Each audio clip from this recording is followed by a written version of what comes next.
Vijaya Vijayvar, I am second year BMS student and welcome to our channel simplified Ayurveda.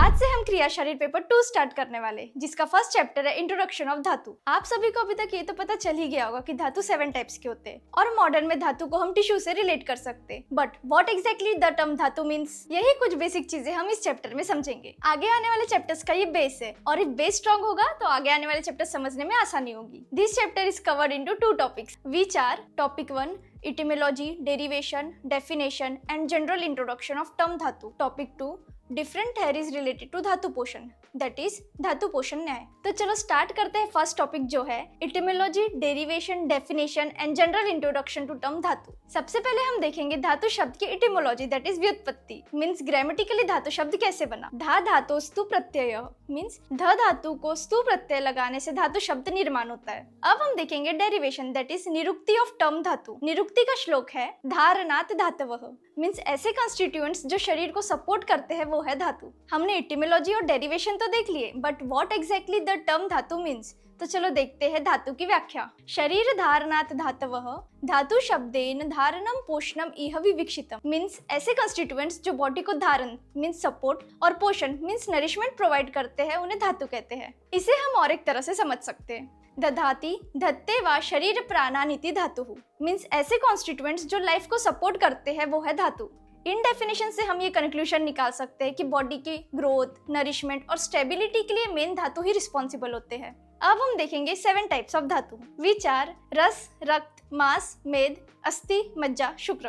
अब हम इन सप्त धातुओं का मॉडर्न कोरिलेशन और जनरल फंक्शंस देखेंगे। फर्स्ट है रस धातु, इसे मॉडर्न में प्लाज्मा और बॉडी फ्लूइड से रिलेट किया गया है और इसका जनरल फंक्शन है प्रीनन मीन्स न्यूट्रिएंट सप्लाई करना। सेकेंड है रक्त धातु, इसे ब्लड टिश्यू से रिलेट किया है और इसका फंक्शन है जीवन मीन्स टिश्यू तक ऑक्सीजन पहुंचाना। थर्ड है मांस धातु, इसे मसल टिश्यू से रिलेट किया है और इसका फंक्शन है लेपन मीन्स पूरे बॉडी को कवर करना। फोर्थ है मेद धातु, इसे एडिपोस टिश्यू से रिलेट किया है और इसका फंक्शन है स्नेहन मीन्स लुब्रिकेट करना। फिफ्थ है अस्थि धातु, इसे स्केलेटल टिश्यू से रिलेट किया है और इसका फंक्शन है धारण मीन्स बॉडी पोस्चर मेंटेन करना। सिक्स्थ है मज्जा धातु, इसे बोन मैरो और नर्वस टिश्यू से रिलेट किया है और इसका फंक्शन है पूरण मीन्स कैविटीज को फिल अप करना। सेवेंथ है शुक्र धातु, इसे रिप्रोडक्टिव टिश्यू से कंपेयर किया है और इसका फंक्शन है गर्भोत्पादन मीन्स रिप्रोडक्शन करना। इसी के साथ टॉपिक 1 यही समाप्त होता है। तो चलो स्टार्ट करते हैं टॉपिक 2 जो है डिफरेंट थेरीज रिलेटेड टू धातु पोषण, दैट इज धातु पोषण न्याय।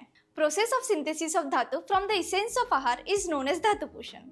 और धातु पोषण को एक्सप्लेन करने वाली थेरीज को बोलते हैं धातु पोषण न्याय। धातु पोषण कैसे होता है ये 3 थेरीज से एक्सप्लेन किया गया है, जो है क्षीरदधि न्याय, केदारकुल्य न्याय और खले कपोत न्याय। अब इन्हें 1 बाय 1 हम डिटेल में समझते हैं। फर्स्ट है क्षीरदधि न्याय। क्षीर मीन्स दूध और दधि मीन्स दही। इस न्याय में आहार रस से धातु के नरिशमेंट होने का कंपैरिजन दूध से दही बनने की प्रोसेस से किया है। जैसे दूध दही में कम्प्लीटली ट्रांसफॉर्म हो जाता है, दही बटर में, बटर घी में, सेम वैसे ही रस रक्त में, रक्त मांस में, मांस मेद में, मेद अस्थि में, अस्थि मज्जा में और मज्जा शुक्र में ट्रांसफॉर्म हो जाते हैं। बट क्षीरदधि न्याय को आयुर्वेद स्कॉलर्स ने इन कुछ रीजन से एक्सेप्ट नहीं किया है, जो है फर्स्ट, अगर कोई पर्सन 3-4 दिन से फास्ट कर रहा है तो खाने से आहार रस बनने की साइकिल टूट जाएगी और धातुओं को बनने में डिफिकल्टी होगी। सेकंड, आहार रस बनने के साइकिल में रुकावट के कारण शरीर के धातुओं को नरिशमेंट के लिए आहार रस नहीं मिलेगा, जिससे रस, रक्त एक्सेट्रा धातुओं की पूरी तरह से कमी हो सकती है और एज अ रिजल्ट पर्सन की डेथ हो सकती है।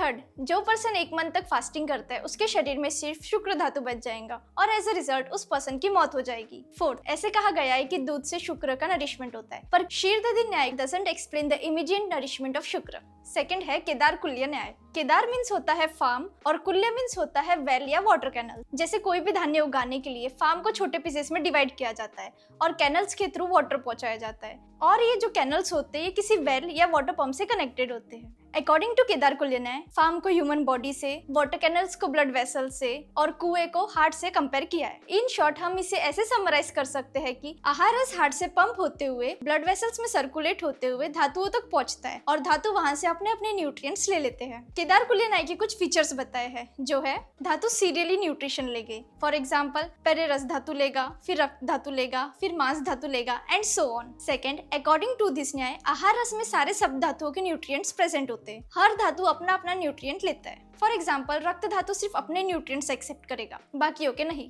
Third, it is accepted by Ayurvedic scholars. And last न्याय है खले कपोत न्याय। खले मीन्स ग्रेन से भरा हुआ फील्ड और कपोत मीन्स बर्ड्स। जैसे डिफरेंट बर्ड्स ग्रेन से भरे हुए फील्ड में आते, अपना अपना खाना लेते और वापस अपने नेस्ट में चले जाते। सिमिलरली अकॉर्डिंग टू दिस न्याय धातु आहार रस से अपने न्यूट्रिएंट्स सिलेक्ट करते हैं। इसमें धातु को बर्ड से और हर बर्ड के खाने को न्यूट्रिएंट से कंपेयर किया है। खले कपोत न्याय के फीचर्स है, फर्स्ट, जैसे हर बर्ड को अलग खाने की जरूरत होती है वैसे ही हर धातु को अलग न्यूट्रिएंट्स की जरूरत होती है। फॉर एग्जांपल रक्त धातु को आयरन की जरूरत होगी। सेकंड, हर धातु सिर्फ अपने ही न्यूट्रिएंट्स एब्जॉर्ब करेगा। फॉर एग्जांपल रस के ही करेगा, रक्त के नहीं। थर्ड, आहार रस में हर धातु के न्यूट्रिएंट्स प्रेजेंट होते हैं और हर धातु अपने अपने न्यूट्रिएंट्स आइडेंटिफाई, सिलेक्ट और एब्जॉर्ब करते हैं। खले कपोत न्याय आयुर्वेदिक स्कॉलर्स ने एक्सेप्ट किया है। इसी के साथ क्रिया शरीर पेपर 2 का चैप्टर फर्स्ट इंट्रोडक्शन ऑफ धातु यहीं समाप्त होता है।